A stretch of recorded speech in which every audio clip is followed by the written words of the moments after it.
hora de la verdad y con el patrocinio del Banco Popular, siempre se puede, somos Grupo Aval, llega el editorial de Fernando Londoño.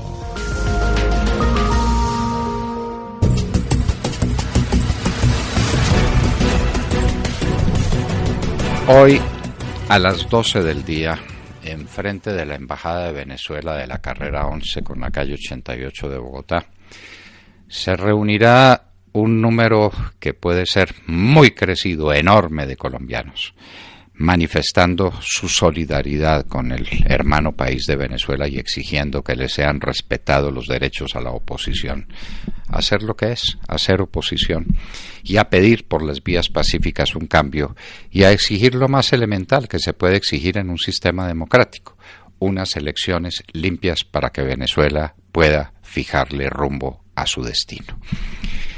¿Por qué hemos llegado a esta situación? Quienes tienen algo de memoria recordarán que Venezuela era la rica, la 1000 veces rica, la ultra rica Venezuela, que llegó prácticamente a fincar un tipo de cambio de 4.28, 4.30 bolívares por dólar, que podía ponerse en letras de bronce. Eso era una relación cambiaria inmodificable, porque Venezuela tenía todos los recursos para mantener su tipo de cambio en lo que quería. En Venezuela corrían ríos de leche y miel. Millones de colombianos que vieron ese faro luminoso y esa perspectiva de crecimiento personal en medio de un país en el que era muy posible la hazaña del trabajo, salieron con destino a Venezuela y crearon unas familias en Venezuela y desarrollaron su vida de acuerdo a unas reglas de juego existentes que les permitieron no solamente afincarse en esa nación, sino progresar en ella y tener un futuro feliz, hasta donde pueden ser felices los futuros de la gente. Venezuela, ese era el país para mostrar. Una estructura petrolera envidiable, a cuyo frente estaba una de las empresas mejor manejadas del continente y del mundo en materia petrolera, PDVSA. PDVSA era la vaca lechera que podía suministrarle al gobierno lo que el gobierno necesitara. ¿Qué fue lo que pasó en Venezuela? ¿Cómo llegó Venezuela a estos extremos de tensión y a estos grados de penuria que son no alarmantes, sino sencillamente escabrosos? En Venezuela no hay comida, señores.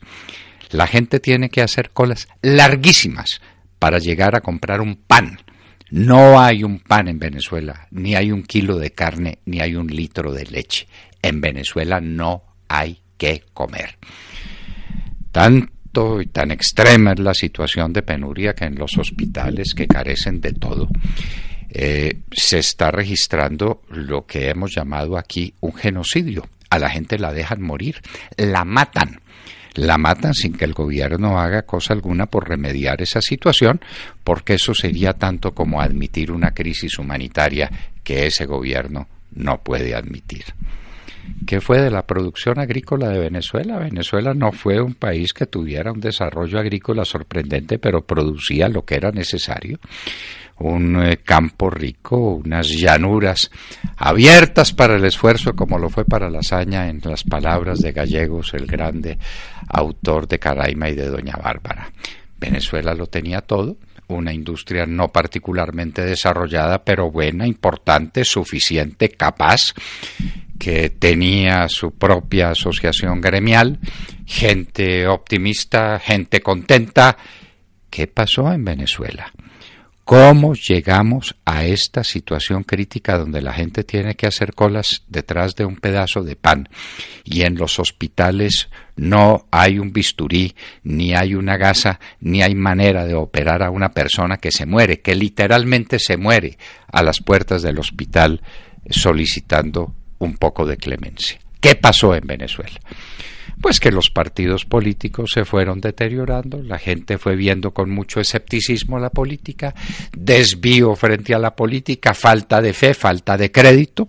Se produjeron unos escándalos monstruosos en materia de moral pública. El escándalo de Recadi es un escándalo sencillamente fenomenal, con un tipo de cambio que iba de 4.30 a 10, y ahí en la mitad del camino se hicieron fortunas enormes, insolentes, que sublevaron al pueblo de Venezuela, y apareció el loquito de turno, un tal Hugo Chávez, un coronel del ejército de muy medianos conocimientos, de luces no muy abiertas, no muy rutilantes, pero con un cuento, con una capacidad verbal para desarrollar un tema que llamó del socialismo del siglo XXI.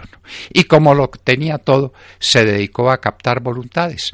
Al interior de Venezuela se compró a los venezolanos con un gasto público sencillamente fenomenal y vendiendo la doctrina del odio, que es una doctrina muy fácil de admitir y muy difícil de administrar o de imposible administración.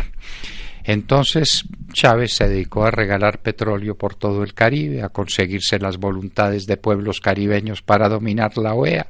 Le regaló dinero a la Argentina, vaya, le regaló dinero a Bolivia, repartió dinero por todas partes y se dedicó a mantener a Cuba.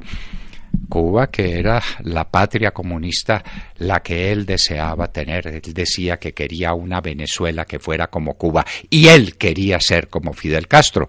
Lo dijo, lo repitió. Esas palabras no se nos pueden olvidar. Y eso tiene un costo. Tiene un costo porque a todo ese discurso, a toda esa propaganda, a todo ese despilfarro fenomenal de recursos viene unida una incapacidad administrativa proverbial.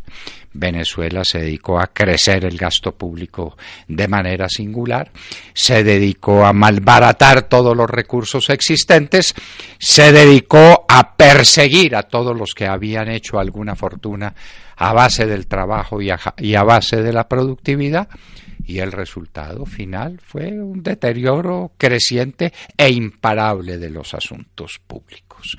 Como PDVSA parecía resistirlo todo, la pusieron a fabricar arepas y a distribuir mercados y a hacer cualquier cosa porque PDVSA lo resistía todo. Esa es la teoría, la práctica es que nadie lo resiste todo. Y PDVSA está en un momento en que si lanza bonos al mercado no los coloca o los colocaría a unas tasas exorbitantes de interés con unos spreads sencillamente magníficos. Venezuela está arruinada. Venezuela se acabó. Y en Venezuela vamos a presenciar un estallido enorme, porque a Venezuela se la tomó un grupo de bandidos, un grupo de forajidos, que se dedicaron, además de robarse el país, de lo que tenía el país, al tráfico de drogas que venían desde Colombia, asociándose con las FARC. Venezuela es gran socio de las FARC y fue por eso soporte de las aventuras pacificadoras que se adelantaron en Cuba con las FARC y con el gobierno de Colombia, y entonces todo eso tiene un precio. Acabaron con la producción agrícola, acabaron la producción industrial, acabaron todas las fuentes genuinas de producción económica para llegar a unos niveles sencillamente escalofriantes de ineptitud y de unas realidades económicas más que azorantes, sorprendentes, porque uno cree que se pueda llegar a tener más de 1000% de inflación. Cuando ya inflaciones del 5 o 6% en el mundo parecen muy altas, Venezuela tiene más del 1000% de inflación. Y eso, todos esos indicadores económicos que no se sabe cuál es peor, un deterioro en la balanza comercial y en la balanza de pagos descomunal, unos deterioros en la capacidad adquisitiva de la gente inmensos. Todo eso pues viene unido a unos factores de violencia que se han desbordado por las calles de Venezuela. Caracas era una ciudad limpia, tranquila, que se podía recorrer en las noches, de gente amable, dicharachera, feliz en la medida en que son felices realmente los pueblos, y esto se ha convertido en un infierno. Los índices de asesinatos en Venezuela son escalofriantes. A la calle no se puede salir después de las 5 de la tarde, y antes de las 5 de la tarde es una aventura, porque a la gente la matan, la asesinan en la calle, detrás de robarse cualquier cosa, el que asalta y el que mata, porque no tiene otra forma de subsistencia. A esos extremos llegó Venezuela. el corazón de todo el problema, el famoso socialismo del siglo XXI. La creencia de que las cosas no se pueden deteriorar indefinidamente. La ineptitud como sistema. La extravagancia verbal como norma de conducta. El resultado final, la ruina total. Lo que puede pasar hoy en Venezuela, que celebra nada menos que el día de su independencia. En el año de 1810, en un día como hoy, los venezolanos declararon su independencia de España y se juzgaron independientes para siempre. Hoy son dependientes de Cuba, de los Castro, son dependientes de una situación que los tiene avasallados, y Venezuela, todo lo que exige en la calle es el derecho a definir su destino. Ya sufrió lo suficiente, ya padeció lo que debía padecer. Venezuela tendrá que ser un país juicioso hacia el futuro, consciente de las responsabilidades de reconstruir una nación que quedó deteriorada hasta el extremo. En Venezuela se acabaron las siderúrgicas, en Venezuela se rompieron todos los sistemas de generación eléctrica y de conducción eléctrica, las carreteras que fueron nuestro pasmo, aquellas carreteras, aquellos puentes elevados, aquel despliegue de obras públicas que se hicieron, entre otras en el gobierno dictatorial de Marcos Pérez Jiménez, de todo aquello no queda sino el mal recuerdo. Venezuela es una quiebra, es una ruina, pero sobre todo una ruina moral, que es la peor de todas las ruinas. Hoy vamos a reunirnos a protestar por Venezuela y a exigir, como lo exige el continente y el mundo entero, que a la oposición se la respete y que al pueblo colombiano, al pueblo venezolano se le deje levantar su voz y que haya lo más elemental que puede pedir un pueblo en una democracia, que son unas elecciones limpias. ¿Sucederá eso así o estamos a las puertas de una tragedia inenarrable? Esos hombres tienen fusiles y tienen el dedo puesto en el gatillo. Serán capaces de disparar contra una población inerme, llena de razones para exigir lo que están exigiendo: libertad, orden, prevalencia del derecho sobre los egoísmos y sobre las codicias. Ese pueblo inerme levanta su voz, el mundo entero la escucha. ¿Qué pasará en Venezuela? Que sea lo que Dios quiera, y que Dios quiera para Venezuela que se detenga esta sangría en la que ya anda. Estamos en 6 muertos de estas últimas manifestaciones populares.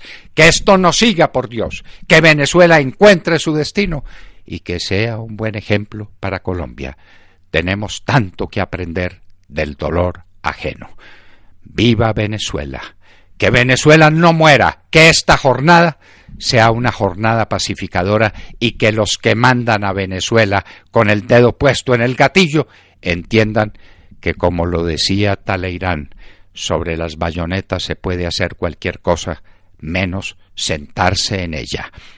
Maduro ha prometido un fusil para cada uno de sus 500.000 sirvientes cargados de odio. Los fusiles no fabrican pan, ni dan derecho a la esperanza. Con los fusiles se puede hacer cualquier cosa menos crear un país. Hagamos votos porque en Venezuela hoy no tengamos una tragedia, sino el comienzo del fin de otra tragedia singular, la del socialismo del siglo XXI, la de esa jugarreta que le hizo al destino el pueblo de Venezuela, encabezado por ese irresponsable que fue Hugo Chávez, y ahora por ese matón que es Nicolás Maduro, nuestro nuevo mejor amigo. Dicho sea al paso, para recordar que hemos sido creadores en parte de ese sistema diabólico. Que sea lo mejor para Venezuela. Los colombianos trabajan, estudian, se esfuerzan, dedican su tiempo y hacen todo lo que esté a su alcance para lograr lo que se proponen. En el Banco Popular les decimos: ¡siempre se puede! Hoy queremos que nos ayuden a comprobarlo con su motivación y positivismo. Es hora de comenzar a hacer realidad eso que tienen en mente. Banco Popular, somos Grupo Aval. Vigilado Superintendencia Financiera de Colombia.